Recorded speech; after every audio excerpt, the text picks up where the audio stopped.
الحمد لله وحده والصلاة والسلام على من لا نبي بعده أشهد أن لا إله إلا الله وحده لا شريك له وأشهد أن محمدا عبده ورسوله وبعد فقد قال شيخ الإسلام ابن تيمية وذكر في كتابه قوله تعالى واصبر لحكم ربك فإنك بأعيننا وسبح بحمد ربك حين تقوم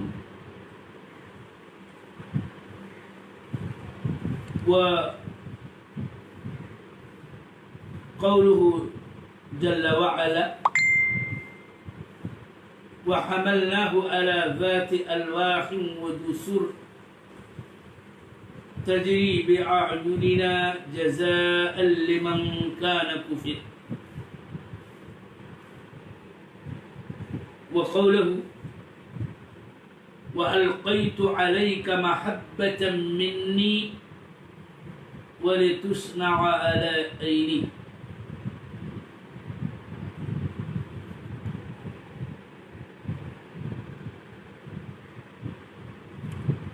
میرے محترم سامعین و مشاہدین،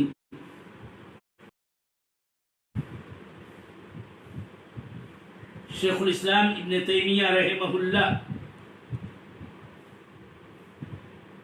جنہوں نے نہایت ہی جامعیت کے ساتھ اس رسالے کو مرتب کیا ہے اور کتاب کے شروع میں ارکان ایمان مجمل کو بیان کرنے کے بعد یہ بتایا کہ ایمان باللہ جو ایمان کے 6 ارکان میں سے ایک ہے اور سب سے اہم ہے، اس میں یہ بات داخل و شامل ہے کہ اللہ تعالی کی صفتوں پر بھی ایمان لایا جائے، ان صفتوں پر جس کو اور ان صفتوں پر جس کو اللہ کے رسول صلی اللہ علیہ وسلم نے بیان کیا، اور اس کا اپنا ایک ضابطہ ہے، ایک منہج ہے جس کی روشنی میں اہل حق، اہل سنہ والجماعہ، فرقہ ناجیہ، طائفہ منصورہ، اہل الحدیث، اہل الاثر ایمان رکھتے ہیں۔ اور پھر تفصیل سے اس اعتقاد و منہج کو بیان کرنے کے بعد انہوں نے در حقیقت قرآنی آیات کی روشنی میں اولین طور پر اللہ جل وعلا کی صفات کا تذکرہ کیا ہے نصوص قرآن کی روشنی میں، اور انہی نصوص کا یہ سلسلہ جاری ہے کہ جس میں آپ نے ان آیات یہاں قلم بند کیا اپنی کتاب کے اندر، اور ان آیات کے ذکر کرنے کا مقصود یہ ہے کہ اللہ جل وعلا کی صفات ذاتیہ میں سے ایک صفت عینین ہے جو اللہ تعالی کے لیے ثابت ہے۔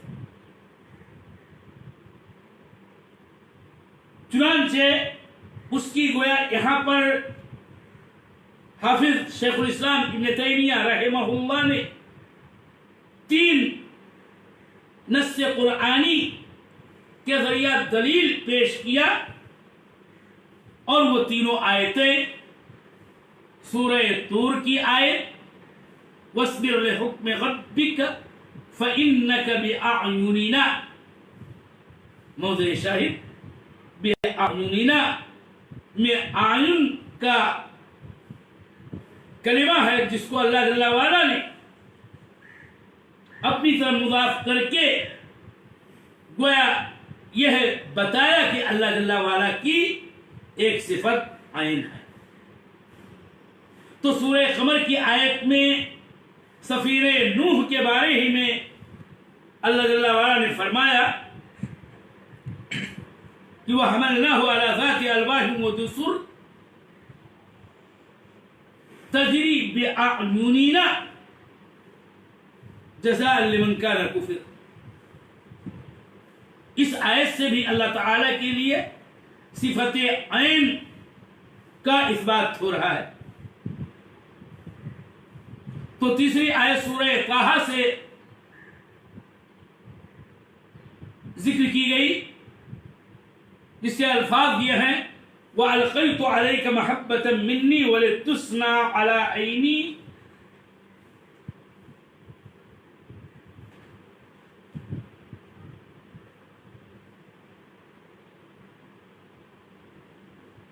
میں یہاں اصل موضوع آپ کے سامنے اختصار کے ساتھ واضح کرنے کی کوشش یوں کر رہا ہوں کہ ان تینوں ہی آیتوں میں اللہ تعالی کے لیے صفت عین یا کہیے صفت عینین کا اثبات ہے۔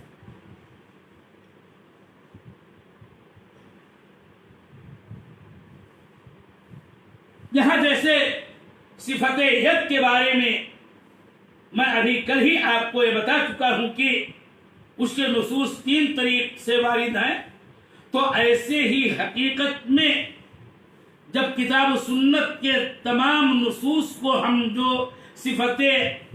عین سے متعلق وارد ہیں ان کے بھی طرق نصوص کے طرق متعدد ہیں۔ چنانچہ آیت طور آیت قمر کے اندر جمع کے صیغے کے ساتھ لفظ ان آیا جس کی اضافت اللہ جل وعلا نے اپنی طرف کی ہے فَإِنَّكَ بِأَعْيُنِنَا تَجْرِي بِأَعْيُنِنَا۔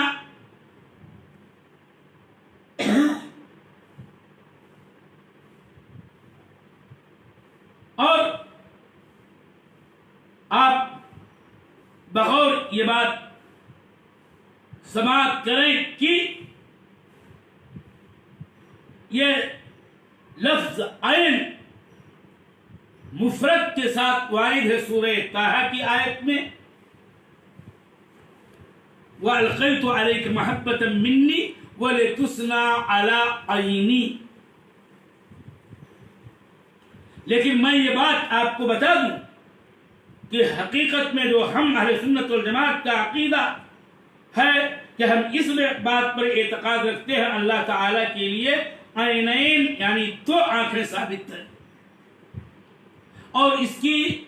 دلیل سنت کے اندر موجود ہے، اور وہ اس کا ذکر و اثبات ہوتا ہے کہ صحیحین کی بخاری کی روایتیں 1 سے زائد ہیں جن میں یہ لفظ وارد ہے اللہ کے نبی صلی اللہ علیہ وسلم نے فرمایا کہ اللہ تمہارا پروردگار آور نہیں ہے، ان ربکم لیس بآور، تمہارا پروردگار آور نہیں ہے۔ اور اس کے آگے کے الفاظ یہ ہیں کہ جس کا اردو ترجمہ یہ ہے کہ مسیح دجال یہ آور ہے۔ بعض روایتوں کے الفاظ ہے کہ دائیں آنکھ کا آور ہے اور اس کی آنکھ گویا کی